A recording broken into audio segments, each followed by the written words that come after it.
Hi everyone, in front of me I've got POCO F7 Ultra and let me share with you how to allow unknown sources on this device. So let's start with opening the settings, and here we have to scroll and find security and privacy. Then let's scroll and enter more security and privacy and tap on special permissions, which is at the top. So here we have to scroll and find this option, install unknown apps, and here we've got the list of apps which are allowed or not allowed to install some content, and of course we can change it. Just tap on the specific app and tap on the switcher. Your device will show you this warning. Basically, you need to be careful because you're doing it on your own responsibility. Some third-party apps aren't verified by the developer, so you may put your data and actually whole device at risk. So remember about that and choose the apps wisely.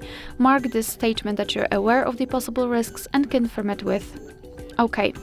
Now you can go back, and as you can see, the Chrome in my case is allowed to install some content. Of course, it works the same with all other apps, so simply tap on it and tap on the switcher.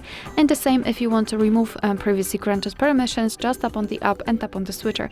And after getting back, you can see that the Chrome is not allowed to install anything. Alright, so that will be all. Thank you so much for watching. Please hit the subscribe button and leave the thumbs up.